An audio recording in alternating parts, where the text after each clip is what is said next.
아멘. 오늘도 하나님의 놀라운 사랑과 은혜와 큰 복이 여러분의 심령과 삶 가운데 충만히 부어지고 임하여지기를 주 이름으로 축원합니다. 아멘. 오늘은 창세기 강의 26번째 시간으로 중보자의 사명이라는 제목 말씀을 나누겠습니다. 그 제목 같이 한번 읽어보겠습니다. 중보자의 사명, 중보자의 사명입니다. 혹시 여러분 가운데 중매 결혼하신 분 계십니까? 한번 손 한번 들어봐 주세요. 아니, 우리 권사님, 나머지는 본인들이 용감하게 프로포즈를 해서 결혼을 하신 거 맞죠? 혹은 프로포즈를 받고 수락해서 결혼한 거 맞죠? 우리 박 권사님은 누가 중매하셨나요? 우리 아버지가 개주하셔서 또 결혼했어요.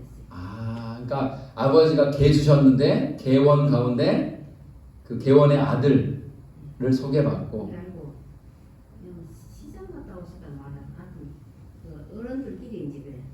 그렇죠. 맞아. 권사님 세대에는 어른들끼리 결혼을 논하죠. 그래서 이렇게 자네 아들하고 우리 딸하고 시집뭐 결혼 지킵시다 해서 이렇게 뭐가 맞으면 보통 성사가 되는 일이 있죠. 부모님이 직접 중매를 서기도 하고 또 선배나 또 이모나 고모나 이렇게 인친척들 혹은 친구들 중에서도 중매를 서기도 합니다. 자, 우리 용호 형제는 지금 우리 수연 자매를 어떻게 이렇게 만나게 된 거죠? 친구 소개로. 그렇구나.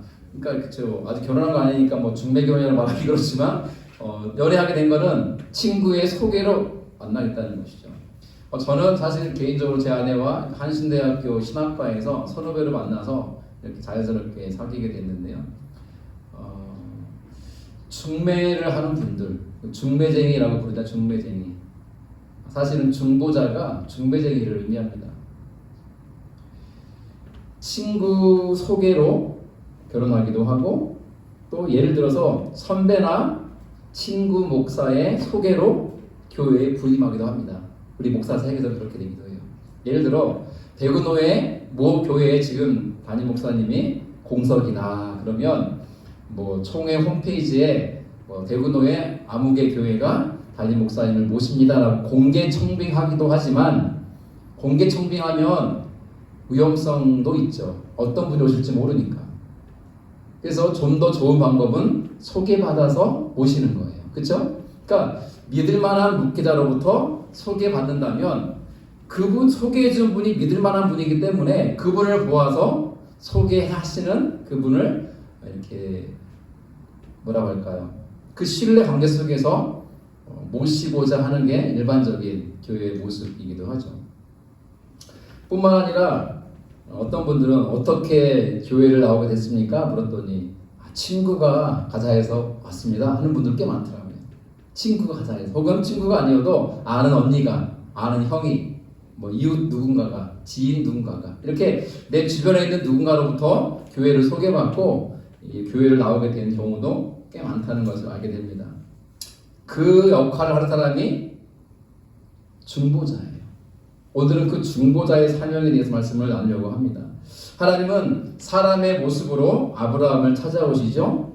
하나님이 사람의 모습으로 오신 이유는 아브라함과 같이 되어주시고 아브라함의 친구 되어주시기 위함이었습니다.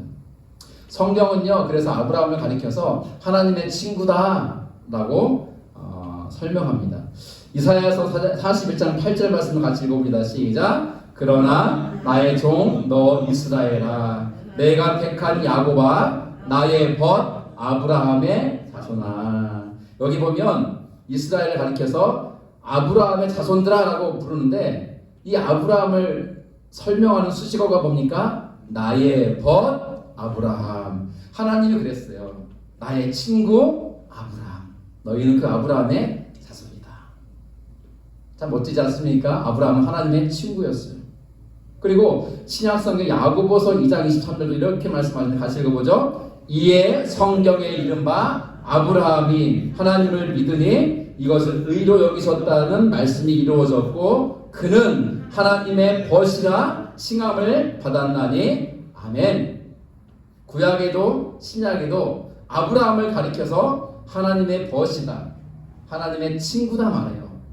이것은 아브라함 스스로가 나 하나님의 친구야 라고 하는 어리석음을 말하는 것이 아니라 하나님 편에서 먼저 아브라함을 찾아오실 때에 사람의 모습으로 찾아오셨고 그와 함께 하시면서 그를 친구로 삼아주셨다는 거예요.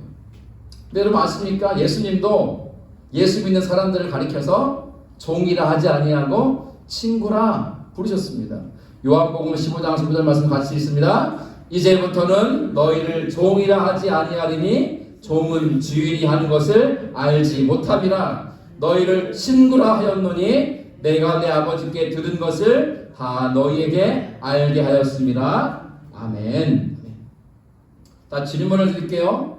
예수님은 예수 믿는 사람들을 가리켜서 너희는 나의 종이야 라고 부르지 않으셨어요. 사실 관계는요, 주인과 종의 관계가 맞아요. 그렇죠? 우리가 왜 예수님 가리켜서 주님이라고 부릅니까? 주님은 주인에 대한 높임말이에요. 주인 주자예요. 주인주. 내 인생의 주인이 누구라는 말입니까? 예수님이라는 뜻이에요. 이영 집사님, 예수님이 나의 주인이면 나는 예수님의 뭡니까? 다시요. 제 질문은 쉽다고 그랬어요. 예수님이 나의 주님, 주인이시면 나는 주님의 뭡니까? 종. 그렇죠. 네. 그리고 이거 관계 설정을 잘해야 돼. 관계 설정.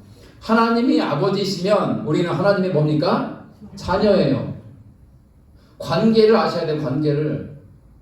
하나님이 아버지시면 우리는 하나님의 자녀고, 하나님이 만군의 하나님이시면 우리는 하나님의 백성이에요. 관계 설정이 되는 거예요.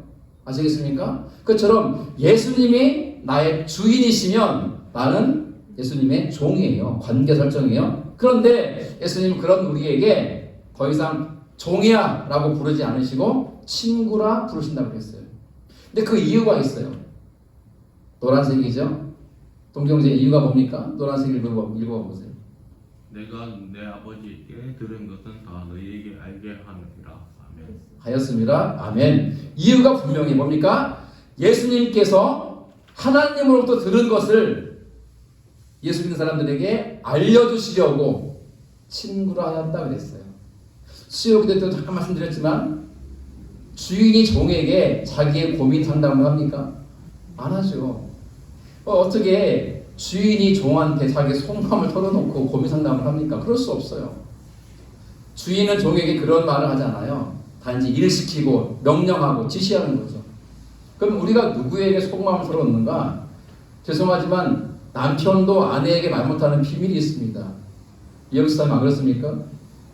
최 집사님 안 그렇습니까? 동정자 안 그래요? 오늘 정화자매 안 했는데 그렇죠? 비밀이 있잖아요. 말 못하는. 근데 반대도 마찬가지. 아내들도 남편에게 말 못하는 게 많아요. 생각보다.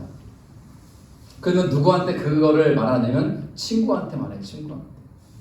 저도 참 친구가 많았고 친구를 참 좋아했는데 하나님은 저를 대구로 보내셔서 친구를 만나지 못하게 하셨습니다. 이제 친구와의 관계를 좀 정리하고 하나님께 더 집중하고 성도들에게 집중하고 목회에 집중하라 그러신 것 같아요. 근데 저는 참 사람이 주변에 많아요.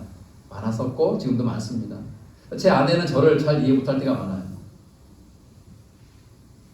정말 저는 아는 사람이 많아요.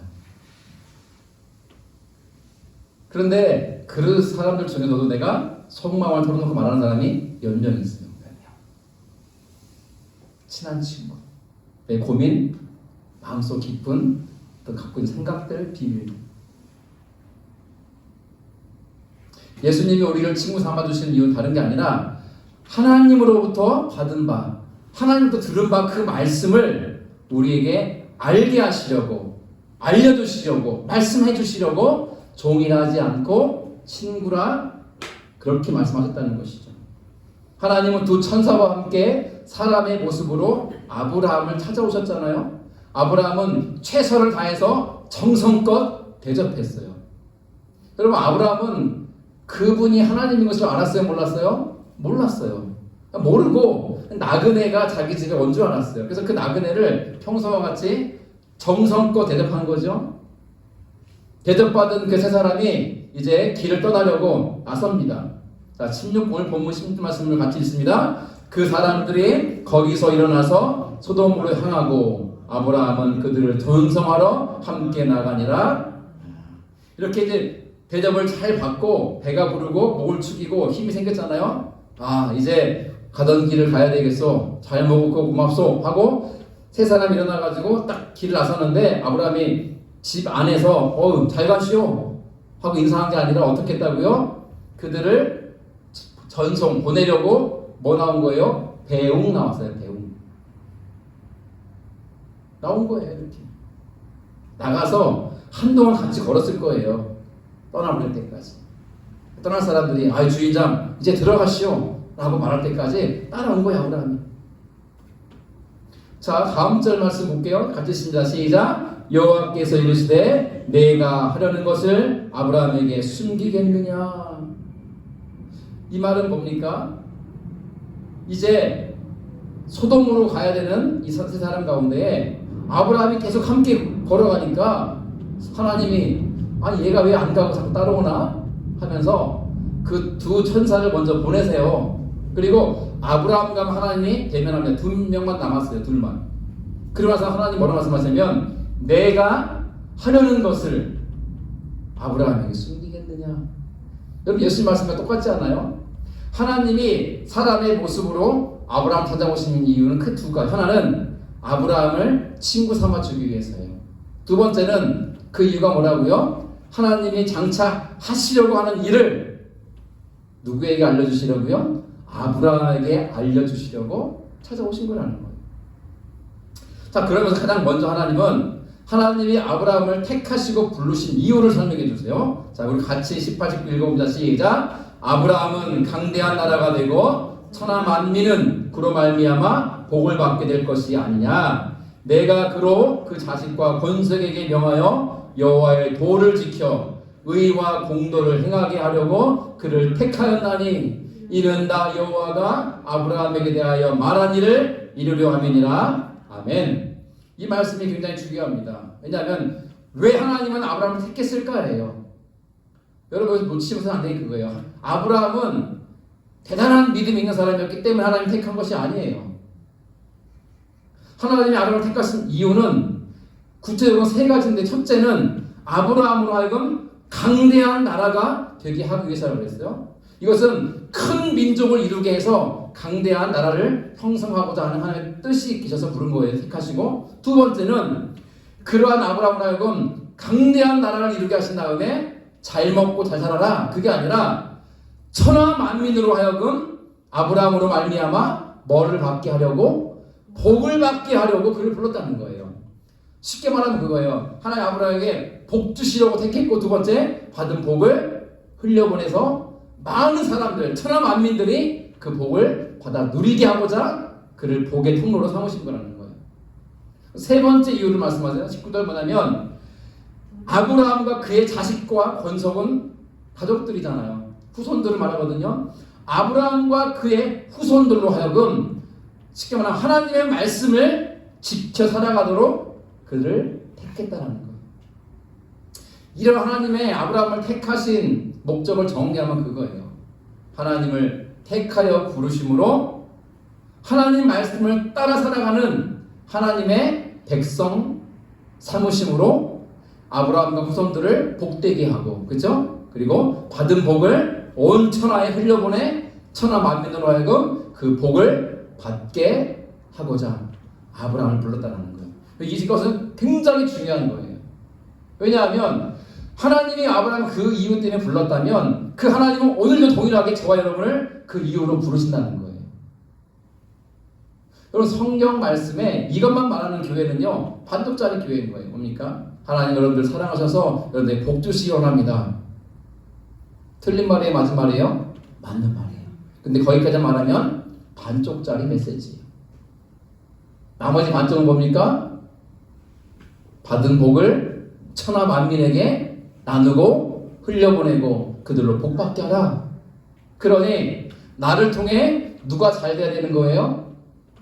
내 주변 사람들이 잘 돼야 되고, 나아가 세계 열방이 잘 되어져야 되는 줄로 믿습니다. 아멘. 우리가 왜 작은 돈이지만 솔직히 선교지에서 우리가 보낸 10만 원이 얼마나 큰 도움이 되겠습니까만, 그러나 우리가 매월마다 적은 선교 헌금이지만 보내는 이유는 우리에게 주신 복이 크고 또 크기 때문에, 크고도 크기 때문에 흘려보내는 거예요.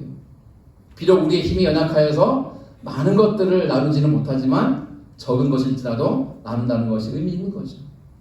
저의 기도 가운데 하나는 이겁니다. 하나님, 우리 교회가 좀 힘있게 성장하고 부흥하게 해주셔서 더 많은 선교지를 돕게 하시고 더 많은 선교사님들을 지원하게 하시며 10만 원이 아니라 30만 원도 50만 원도 100만 원도 보낼 수 있는 교회 되게 하시옵소서. 그 기도하는 거예요. 교회는요, 하나님의 복을 받아야 되는 공동체예요. 저 여러분들은요, 복 받기에 합당한 자들이 될 거 아니에요. 그러나 하나님은 우리에게 복 주시기로 작정하셨어요. 그것은 우리가 자격과 조건이 되기 때문이 아니라 예수 그리스도의 십자가의 보혈의 공로 때문이에요. 다만 예수님을 통해서 우리를 의롭다 인정해 주시고 우리의 죄를 사해 주시고 하늘 백성 삼아 주심으로 복된 삶을 누리도록 허락하신 것, 그게 하나님의 은혜예요. 은혜. 하나님의 은혜는 담길 수 없는 게 있어요. 그것은 우리의 공로와 업적이에요. 하나님의 은혜에는요, 우리가 한 일은 하나도 담겨질 수 없어요. 은혜는 전적으로 100% 하나님 우리에게 허락하시는 것이고 부어주시는 거예요. 그런데 우리를 그렇게 구원하시고 복된 삶으로 이끄시는 하나님은 우리만 그 복을 받아 누리는 삶을 사는 것을 원하는 것이 아니라 그 복을 나누고 베풀고 흘려보내고 전하고 증거하라고 하시는 거예요. 이를 통해 한 명 한 명 한 명 결국은 온 천하 만민으로 복의 근원이신 하나님께 돌아오게 하시고 그들로 우리가 받는 복을 받아 누리게 하시는 것, 그게 하나님이 우리를 부르신 이유와 목적이라는 거예요. 하나님은 그것 때문에 아브라함을 택하시고 부르셨어요. 이제 하나님이 소돔과 고모라를 향해 가는 이유를 말씀하십니다. 그게 뭡니까? 같이 읽습니다. 시작. 여호와께서 또 이르시되 소돔과 고모라에 대한 부르짖음이 크고 그 죄악이 심히 무거우니 내가 이제 내려가서 그 모든 행한 것이 과연 내게 들린 부르짖음과 같은지 그렇지 않은지 내가 보고 알려 하노라. 아멘. 소돔과 고모라 아십니까? 죄악의 도성이죠. 하나님의 불의 심판을 받아 멸망한 도시입니다. 그런데요, 잘 들으세요. 소돔과 고모라에 대한 부르짖음이 주님의 귀에 들린 거예요. 누가 부르짖었을까요? 소돔과 고모라에서 가난한 자, 연약한 자, 힘없는 자, 소외된 자, 그러한 사람들이 하나님께 뭐 했어요? 부르짖은 거예요. 여러분, 죄악이 가득한 곳에는 반드시 억압과 폭력과 지배와 다스림과 짓누름이 있다는 거예요. 세상은 그렇습니다. 세상의 논리는요, 힘의 논리예요. 힘의 논리. 제가 왜 국회의원들을 위해서 기도를 많이 하라는 말씀 드린다 하십니까? 여야를 막론하고 300명의 선출된 국회의원들을 위해서 기도 많이 하셔야 돼요. 특별히 저는 그 기도합니다. 국회의원들은 권력자가 아니에요. 일꾼들이지. 이 지역을 위해서 일하라고 이 지역구에서 뽑은 거예요. 한 걸음 나아가 대한민국을 위해서 일하라고 뽑아준 거예요. 그런데 어리석은 인간들은 일꾼이 아니라 권력자라 생각해. 자기를 권력자다. 오만방자하죠. 여러분, 다음번 4년 뒤에 또 총선이 있을 텐데 교만한 자들은 뽑지 마세요. 여야를 막론하고. 교만한 자는요, 자기에게 주어진 힘이 자기의 야욕을 위한, 야망을 위한 권력으로 쓰거든요. 국회의원들의 다수가요, 죄송하지만 정보를 가장 빨리 알아요. 어디 무슨 정보? 어느 지역이 개발될 거다. 그 사람들이 뭐 할까요? 땅 사야죠. 근데 자기 이름을 사면 들키잖아요. 그러니까 사돈의 팔촌의 뭐 누구의 이름을 사는 거예요. 그러니까 이제 하한이처럼 아직 두 돌도 안 된 애기 이름으로 막 수십억 수백억이 막 들어가 있고 막 그래서 아니 이제 돌베개 애기가 무슨 능력이 있어서 그런 수십억짜리 수백억짜리 땅을 건물로 삽니까? 이해가 됩니까 그게? 성경 이해돼요? 자기에게 주어진 힘을 권력으로 쓰면서 자기 야망과 뱃속을 채운 데 쓰고 있는 자들이 정치인이라면 우리 그런 사람들을 끌어내려야죠. 국회의원들은요 선기라고 세운 일꾼들임을 자각해야 돼요. 아, 우리 강대식 씨가 이번에 우리 지역구 됐더라고요. 기도해야 돼 강대식 씨를 위해서. 자기의 영달과 자기의 막 욕망과 자기가 꿈꾸는 무엇을 위해서 국회의원의 자리를 이용하면 안 되거든요.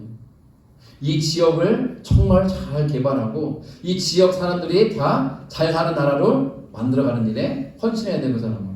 그리고 국회에 가서는요 그런 일들을 계속 감당해야 돼요. 국가적 일도 감당하지만 이 동구 지역구를 위해서 군위 지역을 위해서 일하는 사람으로 그 일을 감당하기 여러분들 하도록 기도해야 되고요. 그렇게 못하면요 쓴소리도 할 줄 알아요. 쓴소리도. 세상은 그래요. 힘을 가지면요 마음대로 힘을 휘두르고 자기 일을 위해서 살아가요. 그럼 하나님 우리에게 힘을 주신 목적과 이유가 있어요. 그는 그 힘으로 너의 야망을 채우라는 게 아니라 너의 배를 채우라는 게 아니라 뭡니까? 힘없는 자를 돕고 섬겨서 함께 살아가는 아름다운 나라를 세우라는 거예요. 그게 하나님 나라예요. 하나님 나라. 그 위대하고 막중한 사명으로 아브라함을 부르셨고 오늘 저와 여러분들을 부르신다는 거예요. 그런데 하나님이 소돔과 고모라의 부르짖음을 들으신 거예요. 뭡니까? 힘 있는 자들이 힘 없는 자들을 짓밟고 빼앗고 억울하게 그들을 억압하니까 그들이 할 수 있는 것은 한 가지예요. 뭐예요? 하늘을 향해서 호소하고 부르짖는 거예요. 하나님 억울합니다. 하나님 제 삶이 이렇습니다. 제가 뺏겼습니다. 제가 짓밟혔습니다. 제가 억울합니다. 하소연하는 거예요. 하나님께. 여러분 하나님은 그 소리를 들으실까요? 안 들으실까요? 반드시 들으십니다. 하나님 그 소리를 듣고 오신 거잖아요. 직접 감찰하러 오신 거예요. 감찰하러. 과연 그들의 부르짖음이 사실인가 내가 확인해보고자 소돔으로 가는 길이다. 그랬습니다. 자, 여기부터 이제 중요합니다. 이 사실을 하나님이 누구에게 일러줬다고요? 아브라함에게 일러줬다고요. 쉽게 말하면 이제 곧 내가 소돔과 고모라를 심판할 거야. 그거를 내가 너에게 말하고 싶어. 그럼 여러분 하나님이 아브라함에게 이 사실을 미리 말씀하신 걸까요? 여러분 미리 알려준 데에는 이유가 있을 거 아니에요. 오늘 말씀의 제목을 떠올려 보세요. 아브라함에게 주신 중보자의 사명 때문에 그래요. 아브라함아 네가 감당할 사역이 있다. 뭡니까? 중보자의 사명이다. 중보자는요 누군가를 대신해서 하나님께 간구하는 자예요. 그래서 이제 아브라함이 하나님께 이렇게 말씀을 드립니다. 자, 같이 읽어봅니다. 시작. 아브라함이 가까이 나아가 이르되 주께서 의인을 악인과 함께 멸하려 하시나이까? 그 성 중에 의인 50명이 있을지라도 주께서 그곳을 멸하시고 그 50의인을 위하여 용서하지 아니하시리까? 주께서 이같이 하사 의인을 악인과 함께 죽이심은 부당하오며 의인과 악인을 같이 하심도 부당하니이다. 세상을 심판하시는 이가 정의를 행하실 것이 아니니까. 아브라함이 하나님께 뭐라 말하는 거예요? 하나님, 의인을 악인과 함께 멸하시는 것이 옳습니까? 따져 묻는 거예요. 여러분 이 질문에 답을 해보세요. 의인을 악인과 함께 멸하시는 것이 옳습니까? 옳지 않죠. 근데 지금 아브라함은 그거 말하는 거야. 소돔과 고모라를 내가 멸망시킬 거야 라고 말하니까 하나님 그러면 소돔과 고모라에 있는 의인들을 악인과 함께 심판하시겠습니까? 이제 옳지 않지 않습니까? 하고 따져 묻는 거예요. 맞죠? 그리고 세상을 심판하시는 하나님이 의인을 악인과 함께 죽이신다면 하나님의 공의로우심은 온전치가 않습니다. 그 말하는 거예요. 그러면서 뭘 제안하냐? 하나님 용서하고 들으십시오. 소돔성에 의인 몇 명? 50명이 있다면 그 성을 멸하시겠습니까? 하고 물어요. 하나님 뭐라 답하십니까? 같이 있습니다. 시작. 여호와께서 이르시되 내가 만일 소돔 성읍 가운데 의인 50명을 찾으면 그들을 위하여 온 지역을 용서하리라. 아멘. 할렐루야. 이게 하나님의 은혜예요. 자비고. 그래 아브라함아 네 말대로 소돔 성에서 의인 50명을 찾으면 내가 그들을 봐서 소돔 성을 멸하지 않을게 그랬어요. 그래서 아브라함이 이렇게 또 말합니다. 두 번째로 같이 쓴다. 시작. 아브라함 대답하여 이르되 나는 티끌이나 재와 같사오나 감히 죽게 하려나이다. 50의인 중에 5명이 부족하다면 그 5명이 부족함으로 말미암아 온 성읍을 멸하시리까? 몇 명이요? 45명. 하나님 한 번 더 용서하고 들으십시오. 만약에 의인이 45명이면 어떻게 하시겠습니까? 묻는 거예요. 그랬더니 하나님 뭐라고 하셨습니까? 읽습니다. 이르시되 내가 거기서 45명을 찾으면 멸하지 아니하리라. 똑같은 말씀하세요. 네가 의인 45명을 찾으면 내가 소돔성을 멸하지 않을게. 아브라함이 또 말합니다. 같이 있습니다. 아브라함이 또 아뢰어 이르되 거기서 40명을 찾으시면 어찌하려 하시나이까. 이제 40명으로 내려왔어요. 40명으로. 하나님 대답입니다. 같이 있습니다. 이르시되 40명으로 말미암아 멸하지 아니하리라. 또 아브라함이 말합니다. 아브라함이 계신다. 시작. 아브라함이 이르되 내 주여 노하지 마시옵고 말씀하게 하옵소서. 거기서 30명을 찾으시면 어찌하려 하시나이까. 또 있습니다. 이르시되 내가 거기서 30명을 찾으면 그리하지 아니하리라. 30명까지 내려왔어요. 그죠? 아브라함이 멈추지 않습니다. 또 있습니다. 시작. 아브라함이 또 이르되 내가 감히 내 죽게 하려나이다. 거기서 20명을 찾으시면 어찌하려 하시나이까. 이르시되 내가 20명으로 말미암아 그리하지 아니하리라. 자, 20명까지 내려왔어요. 이제 아브라함이 멈추지 않습니다. 또 있습니다. 시작. 아브라함이 또 이르되 주는 노하지 마옵소서. 내가 이번만 더 아뢰리이다. 거기서 10명을 찾으시면 어찌하려 하시나이까. 10명까지 내려왔습니다. 하나님 대답합니다. 시작. 이르시되 내가 10명으로 말미암아 멸하지 아니하리라. 아멘. 와, 10명까지 내려왔어요. 10명까지. 저희가 아브라함이었으면요 한 번 더 물었을까요? 하나님 저를 제발 용서하시고 들으십시오. 소돔성에 5명의 의인이 있다면 어찌하시렵니까? 전 물었을 것 같아요. 그러면 하나님 뭐라고 했을까요? 이놈! 5명? 그랬을까요? 아니요. 저는 확신해요. 그래 아브라함아 의인 5명이 있다면 그들로 인하여 소돔성을 멸하지 아니하리라 그랬을 거예요. 그때 한 번 더 말해야 돼요. 하나님 저를 정말 용서하고 한 번만 더 들어주십시오. 뭔데? 의인 1명이 있다면 소돔성을 어찌하시렵니까? 하나님이 야 너 해대도 너무한다 그랬을까요? 전체 맥락을 보면요 답은 똑같을 거예요. 아브라함아 소돔성에 의인이 1명 있다면 내가 그 1명의 의인으로 말미암아 소돔성을 멸하지 않을 것이다. 근데 아브라함은요 10명까지 와서 멈춰요. 아마 양심의 가책을 느꼈던 것 같아요. 해도 너무한다 싶었던 것 같아요. 자신에 대해서. 그러니까 10명에서 멈춘 거예요. 더 이상 어떻게 할 수가 없는 죄송해서. 오늘 본문이 이렇게 끝납니다. 마지막 절입니다. 같이 읽죠. 시작. 여호와께서 아브라함과 말씀을 마치시고 가시니 아브라함도 자기 곳으로 돌아갔더라. 제가 제일 아쉬운 대목이 여기거든요.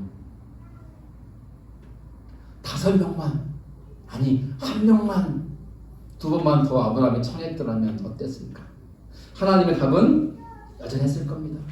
오늘 이 본문은요 50명은요 45명은요 40명은요 30명은요 20명은요 10명은요 라고 말하는 것은 하나님과의 대화이기 전에 아브라함의 충고기도예요. 지금 아브라함이 무엇을 기도합니까? 나의 건강을요, 나의 성공을요, 나의 출세를요, 내가 돈 많이 버는 거를요, 내 자식이 잘 되는 걸요, 내가 장수하면 오래 사는 거요, 이런 걸 구하지 않았어요. 좋은 집 좀 주세요. 좋은 일자리를 주세요. 좋은 사람 만나게 해주세요라는 자기 개인의 것을 구하지 않았어요. 그가 구한 것은 뭡니까? 소돔과 고모라를 위한 기도였고, 소돔과 고모라에 있는 의인들을 위한 기도였으며, 한 걸음 나가 소돔에 살고 있는 조카 롯과 그의 가족을 살리기 위한 기도를 드리고 있다는 거예요. 이게 바로 중보자의 사명이고 중보자의 기도입니다. 하나님은 그 기도를 기뻐하실까요? 싫어하실까요? 기뻐하세요. 기뻐하세요.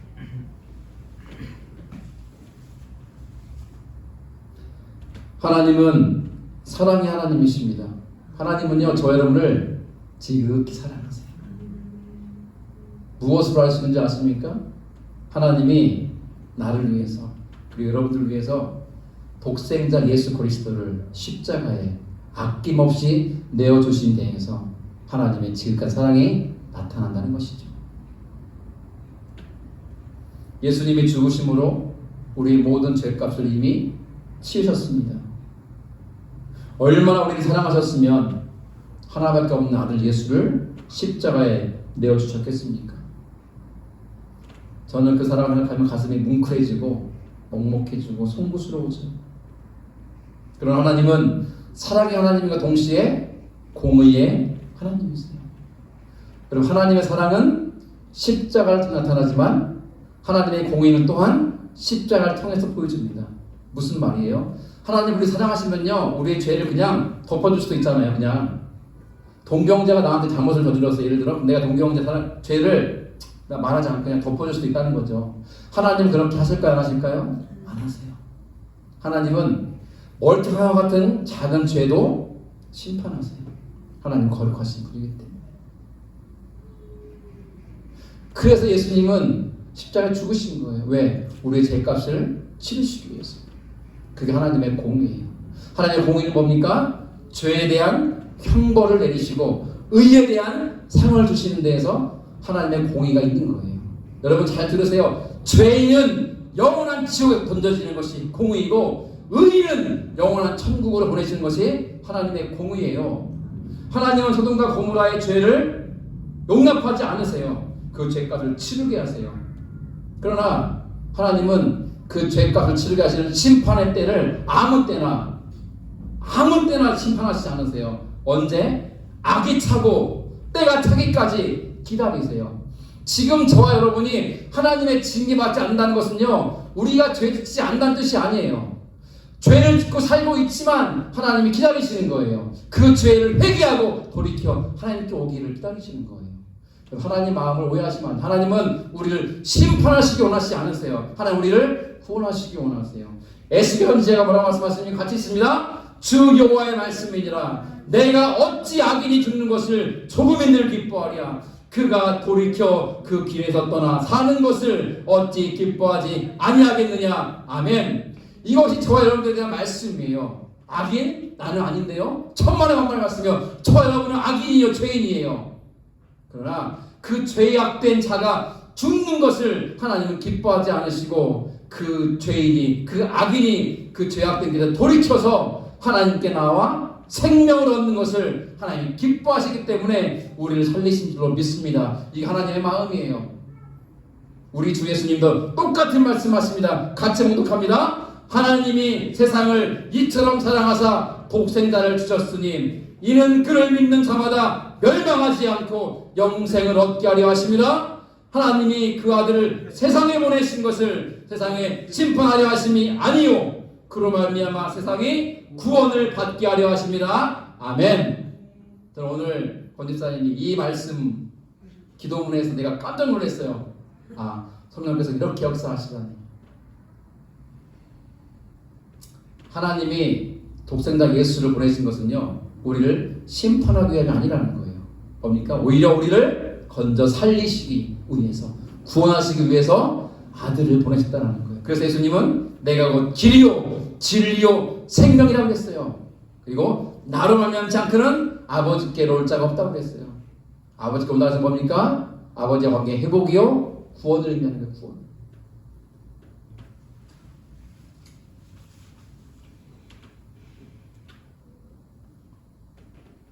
이제 이 다음 스토리입니다.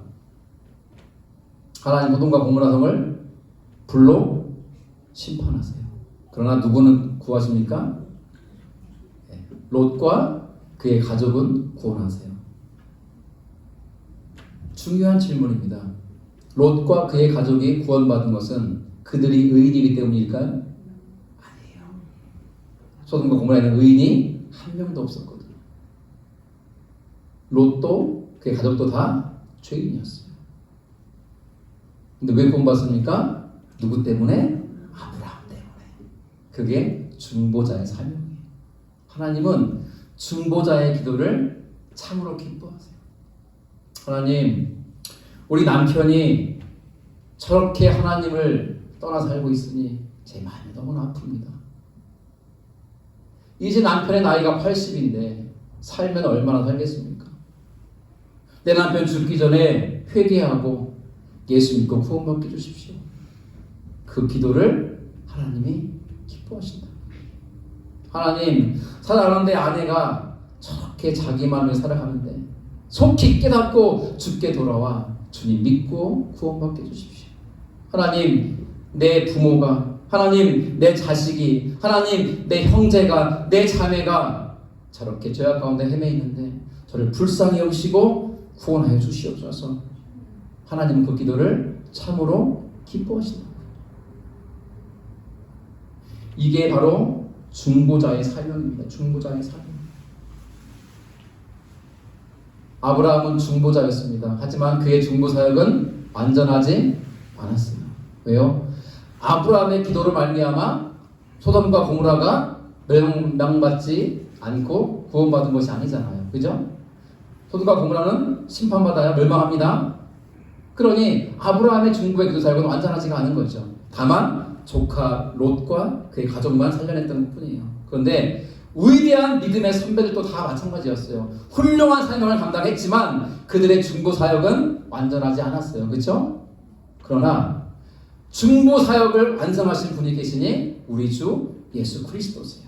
로마서 6장 8절로 10절 말씀을 같이 선포하겠습니다. 시작. 우리가 아직 죄인이었을 때에 그리스도께서 우리를 위하여 죽으심으로 하나님께서 우리에 대한 자기의 사랑을 확증하셨느니라. 그러면 이제 우리가 그의 피로 말미암아 의롭다 하심을 받았으니 더욱 그로 말미암아 진노하심에서 구원을 받을 것이니 곧 우리가 원수 되었을 때에 그의 아들의 죽으심으로 말미암아 하나님과 화목하게 되었은즉 화목하게 된 자로서는 더욱 그의 살아나심으로 말미암아 구원을 받을 것이니라. 아멘. 할렐루야. 아멘. 예수님이 죽으신 것은요, 우리가 아직 죄인 되었을 때예요. 우리가 아직 하나님과 원수 되었을 때예요. 여러분, 의인을 위해 죽는 자는 없어요. 간혹 있을지 몰라요. 그러나 죄인을 위해 죽으시는 분은 우리 주 예수님밖에 없는 줄로 믿습니다. 그분의 십자가 죽으심으로 우리 모든 죄를 단번에 완전히 사하셨거든요. 주님의 중보는 완전히 이루어졌습니다. 그래서 이 말씀이 가능한 거예요. 누구든지 주 예수를 믿으면 구원을 얻으리라. 이게 구속의 완성이에요. 완전함이에요. 주님의 중보사역의 완성입니다. 저는 이제 이야기 하나 드리고 말씀을 정리해 볼까 합니다. 어느 교회에서 23년째 중보기도 팀장을 맡아 섬기고 있는 한 여성도가 있습니다. 23년째 중보기도 팀장을 맡고 있는 분이에요. 그분은 지금도 하루에 8시간 이상 기도에 매달리고 있습니다. 근데 그 여성도님의 고백이에요. 나로 하여금 중보 기도에 눈을 뜨게 해준 사람은 저의 남편입니다. 30년 전 그 여성도는요, 인천에서 한 의류 대리점을 운영했어요. 의류 대리점. 옷 파는 가게, 대리점이 있죠. 근데 남편이 사업에는 관심이 없고 그 동네에 있는 한량들과 술 마시고 어울려 놀기만 했습니다. 아내가 하루 종일 일해서 돈을 벌면요, 남편이 저녁에 몰래 와서 계산대를 띵 열고 돈을 다 훔쳐가지고 나가는 거예요. 뭐 하러? 술 먹고 놀려고. 하루 이틀 그런 게 아니라 날마다. 그러니 이 부인이 살 수 있습니까? 없습니까? 남편이 집에 들어오지 않는 날도 닫아지기 시작했습니다. 밤새워 놀고. 더 이상 이 아내는 남편을 기다리지 않았습니다. 그리고 대신 교회로 갔습니다. 하나님 앞에서 밤새 울기 시작했어요. 우리는 뭐 의자가 쿠션이 좋지만은 장의자 있죠. 장의자에 쿠션 그 방석이 다 긴 거, 그죠? 장의자. 그거를 한두 개 내려서 바닥에 깔고 그 위에 엎드려 기도하는 거예요. 밤새. 속상하고 마음이 아파서. 밤새 기도하다 보면요. 2시쯤 돼가지고 스르르 잠이 든대요. 그러면 4시쯤 누가 깨워요? 새벽기도 오신 권사님들이 깨우는 거예요. 박 집사 일어나. 새벽기도 해야지. 날마다 그렇게 교회를 찾았고 기도했습니다. 어느 날 한 집사님이 그 성도에게 이렇게 제안합니다. 남편을 위해서 작정하고 금식기도 해봐. 하나님 응답하실 거야. 이 말을 듣고 그 성도는 40일 작정 아침 금식에 들어갔습니다. 근데 36일째가 되는 날 아침 남편이 세소다 말고 피를 토합니다. 그때다 싶어서 아내가 남편에게 말합니다. 여보, 이번 주 주일 오후에 지옥과 천국이라는 제목의 간증 집회가 있는데 당신 거기 가야 될 것 같아. 피를 토한 남편이 이 두려움에 떨고 있다가 아내의 그 말을 듣고 자기도 모르게 가겠다고 대답을 합니다. 그 남편 어떻게 됐을까요? 그 간증 집회에서 고꾸라졌습니다. 예수님 앞에 회개하고 예수님 믿게 됐어요. 싫어요, 싫어. 그리고 단번에 술, 담배를 끊고 놀던 생활을 정리하고 충실한 주님의 몸된 교회의 일꾼이 되었다는 거예요. 그 부인이 얼마나 기가 막혔으면 그 이야기를 책으로 썼겠습니까?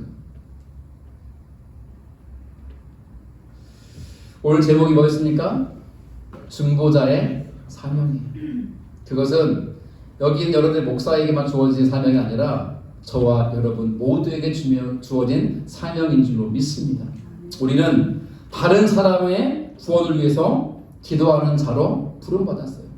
믿지 않는 남편, 믿지 않는 아내, 믿지 않는 부모, 믿지 않는 자녀, 믿지 않는 형제자매, 믿지 않는 친인척, 믿지 않는 친구, 믿지 않는 직장 동료, 믿지 않는 지인, 믿지 않는 이웃, 내 주변에 예수 믿지 않는 사람들이 얼마나 많습니까? 우리는 그들의 구원을 위해서 기도해야 합니다. 여러분, 포기하지 말고 기도하십시오. 하나님이 주시는 지혜로 주님을 전하십시오. 그들을 더 관심 갖고 바라보시고 더 마음을 쏟으시고 더 애쓰고 노력하십시오. 2주 뒤에는 우리 교회 창립 1주년 기념주일을 맞이합니다. 감사예배와 함께 우리 안에 작은 잔치를 하려고 합니다. 정말 중요한 건 뭡니까? VIP를 초대하는 겁니다. 초대는 우리가 하는 것이고 오고 안 오고는 누구의 몫이라고요? VIP 몫이라고. 하나님 하실 일이에요. 자유하세요. 다만 내 아내를, 내 남편을, 내 자녀를, 부모를, 내 친구와 지인을 초대하는 것은 우리가 해야 되는 일이죠. 기회를 얻든지 얻지 못하든지 힘써 복음을 전하십시오. 그리고 은혜 자리로 초대하십시오. 이러한 막중한 중보자의 삶을 끝까지 감당하는 저 여러분 될 수 있기를 주의 이름으로 축원합니다. 아멘. 다 함께 자리에서 일어나셔서